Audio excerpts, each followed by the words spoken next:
বাংলায় একটা কথা আছে, আঙ্গ মুরব্বীরা কইতো সাপ না আমার আগ পর্যন্ত সাপ সুদ হয় না।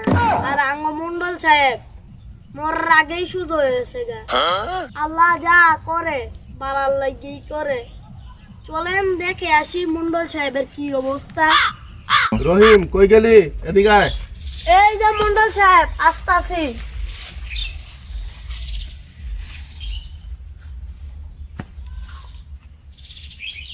রহিম বুঝলি, আমি আমার বাপ দাদার ঐতিহ্য ধরে রাখতে গরিব মানুষের উপর অনেক জোর জুলুম অত্যাচার করছি।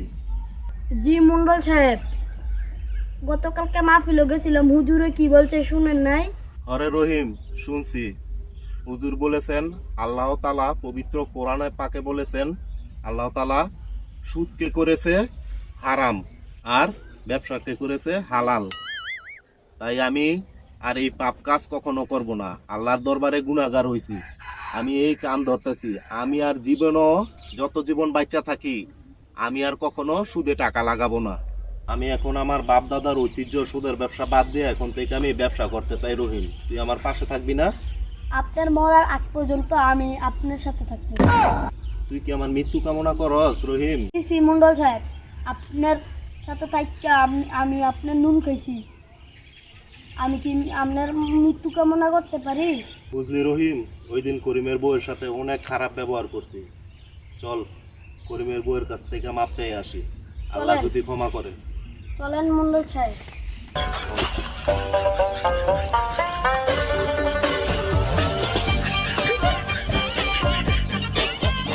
রহিম, আল্লাহ তার দেয় কিন্তু ছেড়ে দেয় না। প্রকৃতি একদিন না একদিন বিচার করে। আজকে তো মন্ডল সাহেবের আসার কথা, এত সুন্দর সাজানো ঘরটা মন্ডল সাহেবের বিয়েতে তো বোঝাই। মন্ডল সাহেবের আসার এরকম কথা, চেয়ারটা বার করে আনি।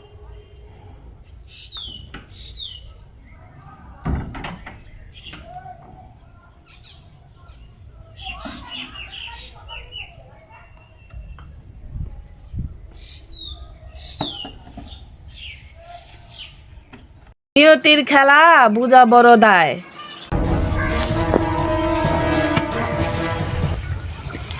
আসসালামু আলাইকুম মন্ডল সাহেব। কি হয়েছে মন্ডল সাহেব আপনার? রহিমের বউ, তোমার প্রতি যে আমি অন্যায় অবিচার করছি, আল্লাহ তাআলা তার বিচার আমার কইরা দিছে। তার বদলতে এই যে আমার এই বাম পাটি আল্লাহ লুলা করে দিছে। আহারে, আপনার এই অবস্থা দেখে অনেক খারাপ লাগলো।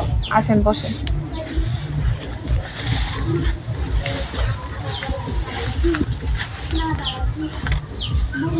মন্ডল সাহেব, 3 মাস হয়েছে আমার স্বামী ঢাকা গেছে, টাকা তো জোগাড় করতে পারে নাই। এই বাড়ি আপনাকে বুঝাই দিয়ে গেলাম।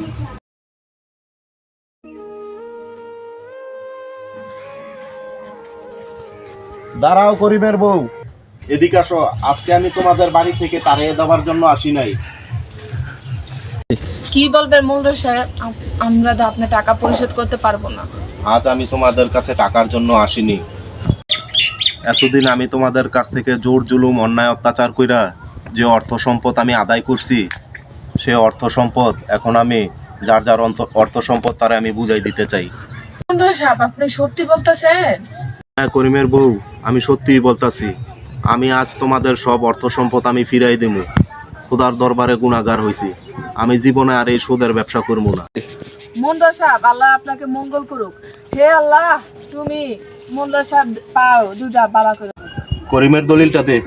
এই নেন।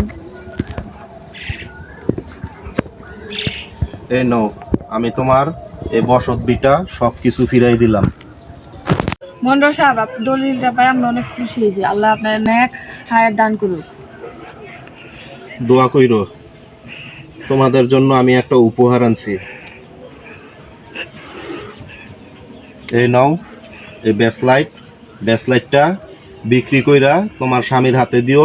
তোমার স্বামী এটা দিয়া যাতে ব্যবসা কইরা চল্লা ফিরা খাইতে পারে। আর আমি তোমাদের কাছে অনেক অন্যায় অত্যাচার করছি, ভুল করছি, আমারে তোমরা দয়া করে মাফ করে দাও। ছি ছি মন্ডল সাহেব, ক্ষমা চাই, আমাদের শরম দিবেন না। আমার দ্বারা ভুল হয়েছে।